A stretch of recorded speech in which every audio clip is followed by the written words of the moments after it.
Siap. Jangan. Selamat. Assalamualaikum warahmatullahi wabarakatuh. Waalaikumsalam warahmatullahi wabarakatuh. Jurusan. Masuk katanya dengan terbuka. Berdua mulai.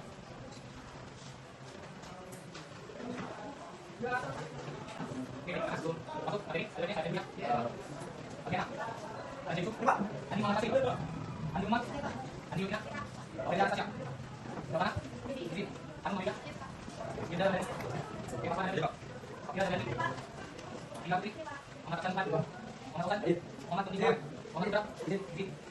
Amat. Ada siapa? Ini. Amat siapa kita? Amat tuh kali. Terima kasih. Klik MP yang mana? Sudah dicatat. Lihat tanggung jawab. Ini buat sekian Mbak. Sekian salah. Sekian satu juga. Rezeki baik Allah. Ini salah. Klik. Sekian ini. Terima kasih. Ini salah lain. Kata mati. Sekian. Mana tahu bilang? Ada yang belum disebutkan namanya? Bilang. Bila S. Yang lain tidak ada. Oke, kalau begitu baik karena sudah di absen. Kita masuk ke materi. Sebelum masuk ke materi, pernah dengar istilah asam? Pernah. Kira-kira istilah asam itu sering kalian dengar di mana? Dalam? Selain dari pelajaran kimia apa lagi? Makanan. Makanan yang paling sering ditemukan ya. Oke, kalau begitu basah pernah dengar? Gimana kira-kira? Basah. Jadi basah bukan basah yang dalam artian secara harfiah itu dia basah itu bukan ya. Tapi ini adalah istilah ilmiah yang menggambarkan suatu alkali yang nanti itu akan diekstrak dan diparutkan. Jadi itu istilah basah secara umum ya. Kalau istilah asam, ada yang pernah dengar istilah asam dalam kehidupan sehari-hari? Ada satu orang yang bisa jawab? Asam. Pernah dengar istilah asam di dalam kehidupan sehari-hari? Ada yang pernah dengar? Kalau jeruk? Pernah jeruk. Jeruk itu rasanya? Asam atau masam ya istilahnya. Jadi asam itu diambil dari kata itu, dari rasa, istilah rasa. Jadi umumnya asam itu punya ciri-cirinya yang pertama, rasanya masam ya. Rasanya masam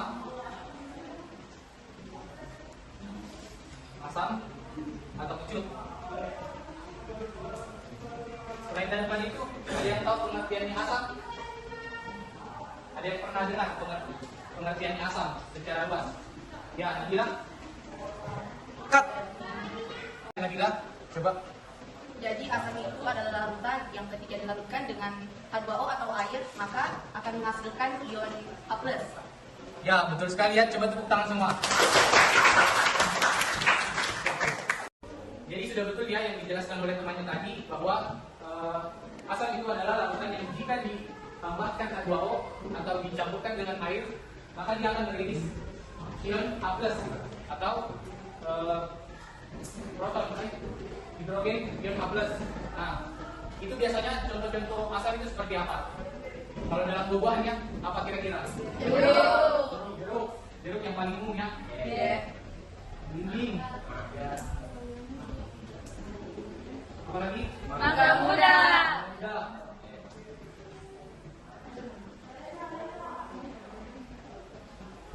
Ada lagi satu yang biasa di dapur. Asam. Buah asam. Yang biasa di dapur. Buah asam bisa Menjawab. Ada yang biasa dipakai untuk dimasukkan ke dalam masakan apa? Cepat. Semua masakan yang biasa menggunakan itu. Garam. Kemana nih? Garam. Garam termasuk asam karena dia dari larutan yang dijemur. Tahu pembuatannya kan? Jadi keringkan ya. Jadi termasuk garam. Garam itu adalah asam. Nah, itu adalah pengertian dari asam ya. Sekarang kita masuk ke basa. Kira-kira ada yang tahu apa itu basa?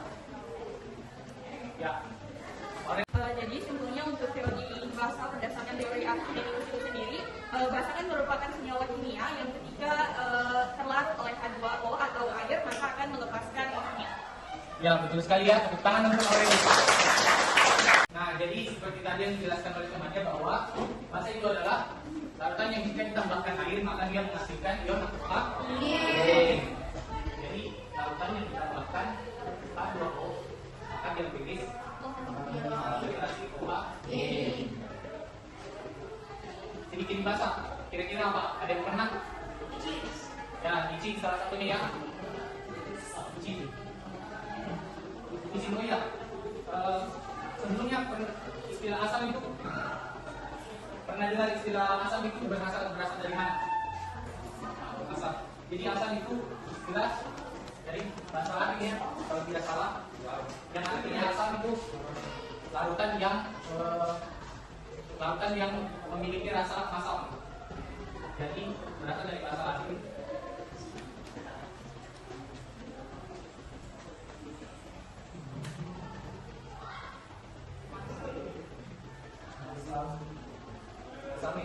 Atau suatu zat yang memiliki rasa asam. Kalau basa itu berasal dari bahasa Arab. Baru dengar kan? Jadi kalau di bahasa Arab itu ada istilah al-tali. Kalau di bahasa Arab al-tali itu adalah logam yang dihancurkan dan kemudian dia mengandung unsur amin ketika dilakukan dengan air. Diambilnya kenapa bahasa Arab? Karena diambil dari al-kali. Jadi kalau di luar negeri itu dibilangnya al-kali. Al-kali itu biasa di bahasa Arab. Jadi seperti itu ya, itu asal mulanya bahasanya. Nah, ciri-cirinya yang pertama licin, kedua pahit,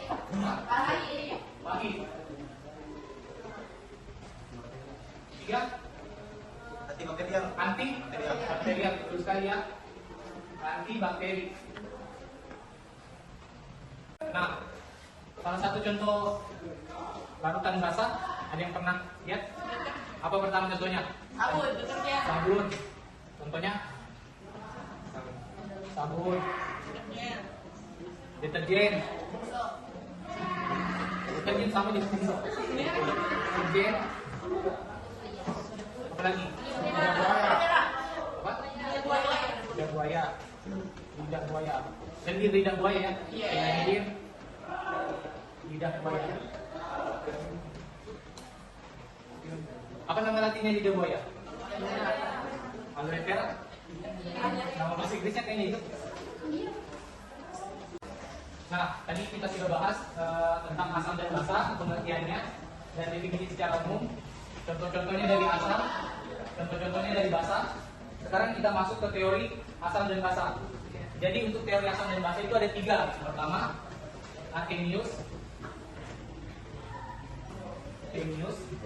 Nah, seperti tadi yang disebutkan oleh temannya, Kamila dan Aurel. Itu teori asam dan basa secara Arrhenius ya. Yang kedua apa? Ada yang tahu? Roasted Lowry.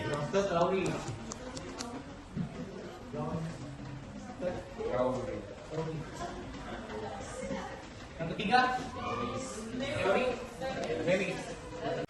Oke, jadi pertama-tama yang akan kita bahas itu adalah teori asam basa secara Arrhenius. Kalau tadi kan kita sudah dengarkan temannya, jadi mendefinisikan bahwa asam adalah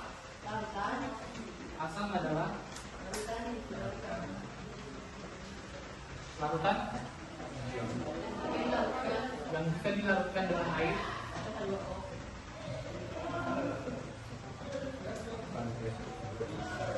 dengan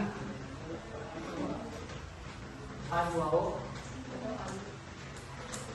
atau air, maka dia akan menghasilkan ion H+.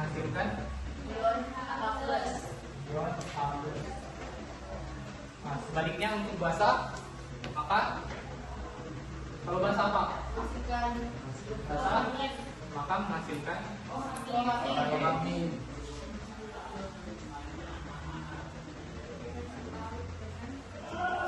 Ion. Oke, seperti ini ya. Jadi bisa dipahami ya. Materinya seperti ini. untuk definisi asam basa secara Arrhenius. Selanjutnya kita masuk ke Bronsted-Lowry, asam basa menurut Bronsted-Lowry.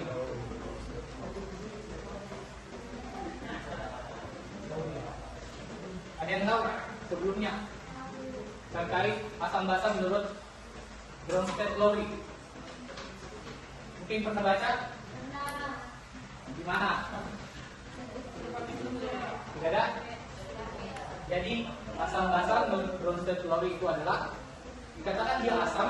Larutan yang dikatakan asam adalah larutan yang menyumbang elektron kepada larutan yang lain, maksudnya yang saling dekatan.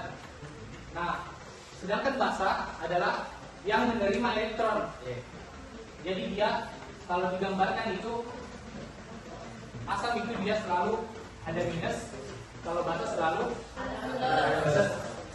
Jadi ini berdasarkan teori ini asam dia itu memberi proton, memberi elektron, sedangkan basa menerima elektron.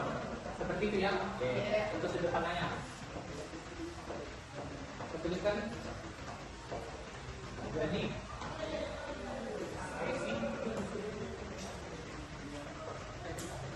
asam adalah spesies yang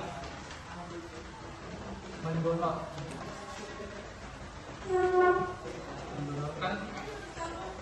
elektron, sedangkan basa adalah yang menerima atau aseptor. Basa adalah yang menerima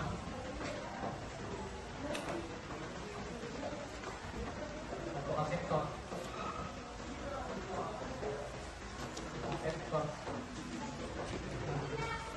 Bisa juga disebut aseptor, bisa juga disebut proton. Jadi kalau asam dia adalah yang mendonorkan elektron, maka basa adalah yang menerima. Jadi selain daripada dua ini, selanjutnya itu teori asam basa menurut Lewis. Kalau menurut tadi Bronsted-Lowry, asam itu adalah spesies yang mendonorkan elektron atau yang memberi elektron, dan basa adalah spesies yang menerima elektron atau proton. Nah, kalau di Lewis, asam adalah spesies yang menjadi penerima. Jadi terbaliknya dari Bronsted-Lowry.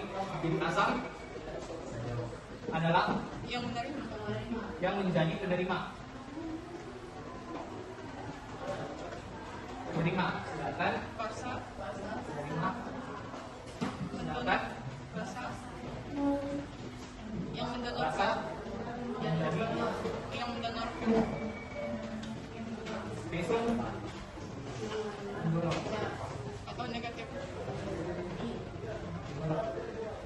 Nah, seperti itu. Jadi bisa dipahami ya? Sebelum masuk ke contoh, ada yang menanyakan terkait. Kak, mau bertanya, Ya, silakan Yogi. kenapa teori asam basa Bronsted-Lowry berbanding terbalik dengan asam basa Lewis? Ya, bagus sekali ya pertanyaannya. Ya, bagus sekali ya tadi pertanyaan dari temannya Yogi. Kenapa teori asam basa Bronsted-Lowry berbanding terbalik dengan teori asam basa Lewis? Nah, jadi sebelum saya jelaskan, di teori asam basa Bronsted-Lowry itu ada salah satu contoh larutan yang jika dia dilarutkan dengan H2O, maka dia menghasilkan spesies OH-. Nah, di Arrhenius dan di Bronsted-Lowry itu sangat tidak relevan, tidak cocok ya dengan teori ini. Nah, maka muncullah teori baru. Jadi teori Lewis ini membantah dari teori asam basa Bronsted-Lowry dan Arrhenius. Tapi ini tetap dijadikan pelajaran, cuma tidak diambil sebagai acuan utama kalau kita meneliti dalam lab untuk asam dan basa. Jadi menurut Lewis itu pengertiannya dia itu secara luas bahwa belum tentu asam itu adalah spesies yang selalu mendonorkan elektron, dan juga basa belum tentu adalah spesies yang menerima atau proton. Nah, selain daripada itu, di teori asam basa Bronsted-Lewis itu, asam basa Lewis maksud saya, asam kenapa didefinisikan sebagai penerima? Karena pada dasarnya dia ketika direaksikan dalam bentuk struktur kimia, asam itu berperan sebagai yang selalu. Nah, berdasarkan materi yang tadi saya sudah jelaskan, dapat dipahami ya bahwa yang pertama itu kita belajar adalah pengertian dari asam basa secara umum, asam basa secara konsep Arrhenius, asam basa secara Bronsted-Lowry, asam basa secara Lewis, dan kita belajar juga contoh-contohnya. Kira-kira sebelum mengakhiri pelajaran hari ini, ada yang bisa simpulkan? Lego. Ya, Mas Ril, coba berikan contohnya asam dan basa. Contoh basa itu seperti rinso, sabun, sama deterjen. Ya, betul. Basa seperti asam sus, seperti jeruk, mangga, dengan belimbing. Ya, baik. Ya, betul ya Mas Ril, seperti itu contohnya. Selanjutnya, ada yang bisa jelaskan? Simpulkan pengertiannya?